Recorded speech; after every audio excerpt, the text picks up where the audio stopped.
You know, videos like how I would start programming, drawing, investing are extremely popular nowadays. And that makes total sense. That's actually how our civilization works education wise. We collect the knowledge and then we transfer this knowledge from more experience to less experience. That's how university schools work. That's how we get all of our things done. And this works perfectly fine for things like skills and common understanding of this work, like building a house, building a plane, writing a piece of software. But what about things that are not skills in the common understanding of this word? Like, is watching movies a skill? From one point of view, that doesn't really seem like that. What is it, like sitting on the couch and just staring into the screen? On the other, you can actually distinguish a good movie from a bad movie. You can analyze it at some level. That's actually a skill that you've mastered. It took your time and effort to learn that. Of course, you may not have thought of it like that, but actually, this is a great example of a skill. Let me bring you another example. Suppose I ask you to evaluate some opera playing. This sounds a bit more complicated, but what is it? Just sit in the theater and just watch the opera? But that probably would be a bit more complicated, because you probably lack the experience and knowledge required to do that. So basically, you lack the skill. And similarly, this works for games. Yeah, I know more and more people are playing today, but you will be surprised for how many people games are still a gray area. There are people who have never tried playing. There are people who played like back in the days and now dropped that. There are people who tried playing, didn't really go with them, and they feel like that's a waste of time. There are many different people. And now imagine if such a person would try Elden Ring as their first game. Just imagine what the experience would be. It would be horrendous, to say the least. The experience would be so repelling that the person would probably think that playing games is actually dying every 5 minutes and suffering from not knowing what to do. And the reason why that happens is just because the people are lacking the skill of gaming.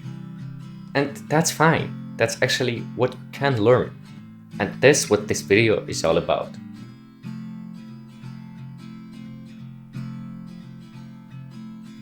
Okay.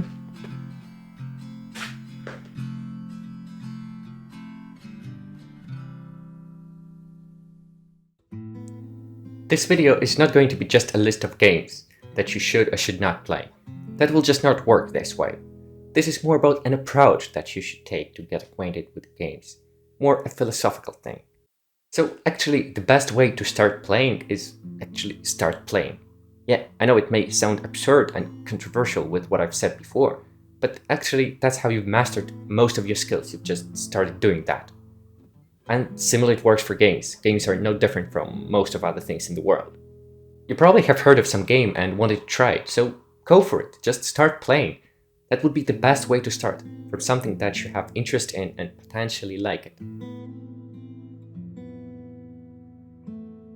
If this is not the case for you, then what you should probably start with is removing the stigma that games are a waste of time. It's not. Games like books, music, theater, it's art. And you should think of it as art, have an approach like it's an art. Of course, this video will make an ideal approach, which never exists. But you probably can draw a pattern and the idea that I'm trying to bring. So what actually to play? So from my point of view, you should start with something engaging and something that can give you an overview what games are really capable of. The very first game is really important because it will be the basis for your gaming journey. And also it shouldn't be really overwhelming because you don't want to get lost in your first game. Again, that would be quite an repelling experience. So we throw away the multiplayer games and hardcore games immediately.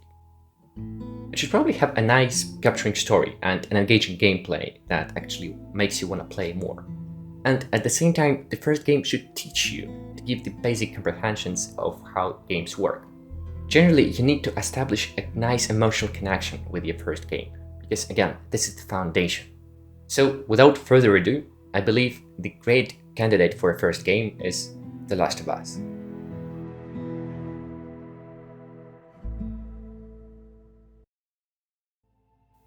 Yeah, you probably have heard of this name, and this is not a surprise. This is one of the best games ever created. A very acclaimed masterpiece. If I may, I would probably compare it to Christopher Nolan's movies in terms of quality. The game is an action-adventure set in the apocalyptic world. But it's not about saving the world, it's actually about the people living this world, similar like we are, with their problems, emotions, etc. Actually, the story and the characters are the strongest part of the game. The game is a journey of an old man who lost most of the reasons to live, and a young girl who actually gives him these reasons. And it's very interesting to look at the development of their relationships because they go through a path of not trusting each other to actually develop the father and daughter relationships and being ready to kill for each other. Although it may not sound like some unusual and special plot, this is actually very well written and directed. There are a lot of emotional moments, killing for the first time, woundings, just thinking about life, people, and other.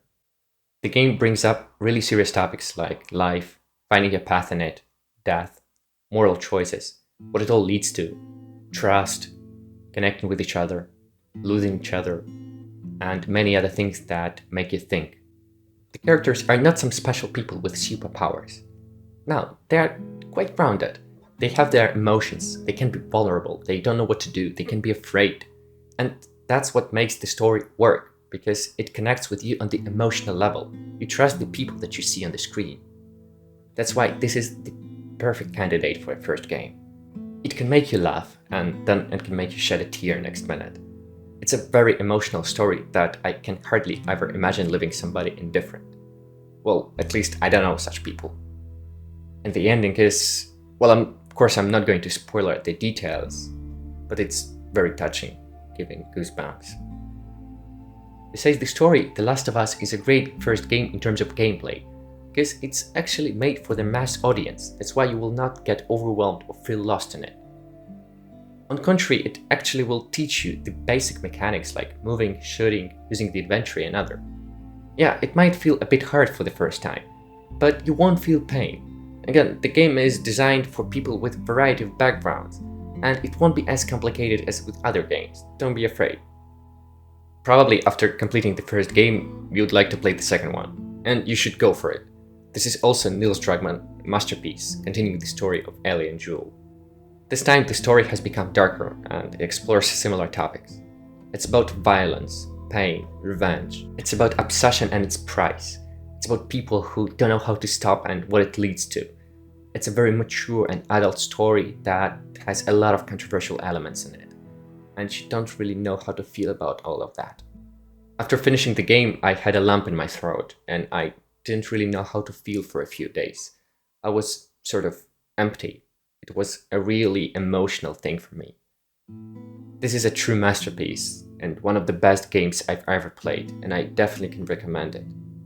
Not many games can compete with books and movies in terms of how story is written and directed, but these two definitely can. Continuing the story of Jelly and Ooh, right? After finishing the Last of Us games, pretty closed games in terms of gameplay, I suggest to try something different, something bigger. I think it's time to try an open world game. Open world games are a different experience. They have a different approach to the gameplay. As the name suggests, you have an entire world in your disposal in terms of gameplay, and usually they are less story oriented. Well, it doesn't mean that these games are not interesting to play in terms of story. No, that's not the case. There are many great examples of games having a really interesting story, but they just do not focus on it that much. They're actually about experiencing the world by exploring it, experimenting, and just being in it. And the thing is, after playing some games like The Last of Us, the open world games will not feel that overwhelming. You probably will know the gist, the main mechanics, and you will just feel much comfortable in it. Open world games usually have a main storyline and a lot of other things to be done, as well as some secondary plots. And actually, this is very easy to get derailed from the main story, and that's okay. You should do that from time to time to not get bored with the main story. A good game will encourage you to do the secondary missions and explore the world. Modern games are really good at simulating the environment, and it's really cool to watch many subsystems interacting with each other. Fortunately, games have achieved such an incredible level in terms of graphics so that it only adds up in the enjoying of the game. These kind of games can take a lot of time to compete. Actually, they are intended to play that much to get inside the world. Unfortunately, some developers do a nasty trick by making you play more by adding tons of collectible items. You, of course, don't have to complete the game 100%. Play as much as you want and don't make it feel you bored. Just enjoy.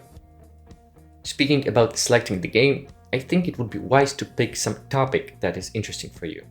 If you like ancient Egypt or ancient Greece, go for Assassin's Creed.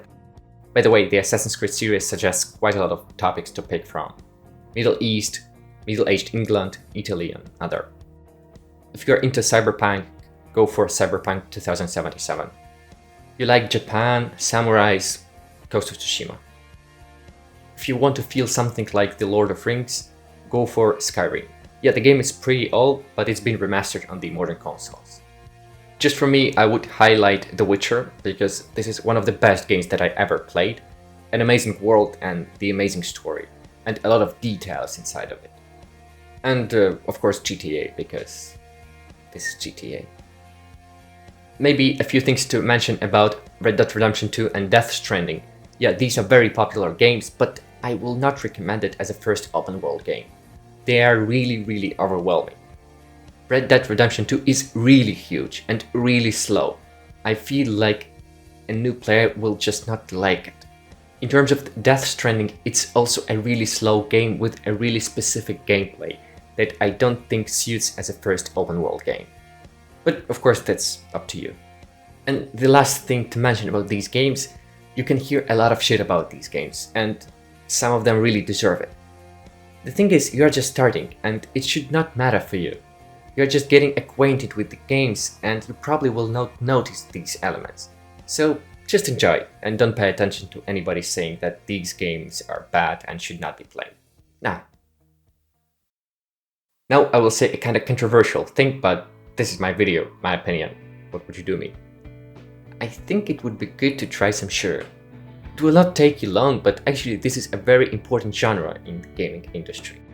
For the most of them, I can compare it to one-time movies like Top Gun. That won't take you long to complete and you will not think too much about them, but actually it will give you a lot of enjoyment. Yeah, they can be pretty stupid, but epic and cool. And this is actually the good part about them. It's just a few evening nice experience. Besides, you may find out that you really like shooters, and there are a lot of people playing shooters. Just to go straight, try Call of Duty. Yeah, I know it may sound ridiculous as you can hear shit about this series from all the sources. And actually they make sense because the series is doing horrible in terms of the attitude towards its audience. But I don't think it will matter in any way for you. You're just starting, just learning, and seeing cool shots, cool explosions, Captain Price and other things would be a really nice experience. Again, you're just learning. In addition, they can really help you to escape the grey, boring reality like a lot of one-time movies do. Nikolai, drop the bloody ramp, they're coming in! Vehicles at 12 o'clock! So, rookie's down, take the wheel! Aim for the ramp!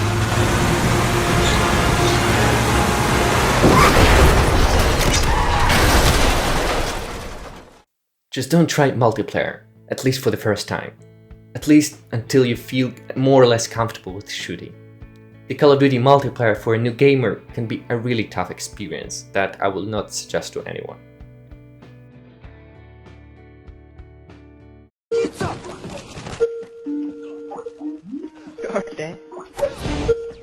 Oh! Oh my god! Oh! Oh my fucking god! Oh! Oh!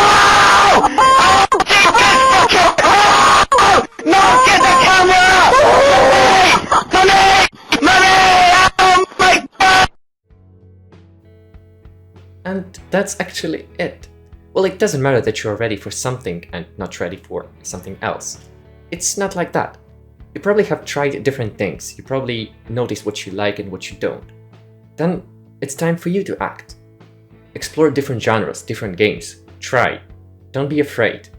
It's okay if some game is not for you. You will eventually find something that suits you and you can spend a lot of hours in. Ask your friends what they play.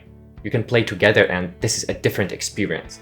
At some point you will start playing multiplayer games and this is also very cool. Especially some competitive games if you find something for you. And again, the main thing, don't be afraid of experimenting. The worst thing you can do is playing one genre for 10 years. Don't do it, the world of gaming is huge. Try not only AAA projects, but also some indie games. There are a lot of people making cool games that AAA studios will never recreate. And again, don't be afraid of experimenting and trying something new. Be open-minded. And as always, stay frosty. If you like ancient Egypt or ancient Greece, go for Assassin's Creed.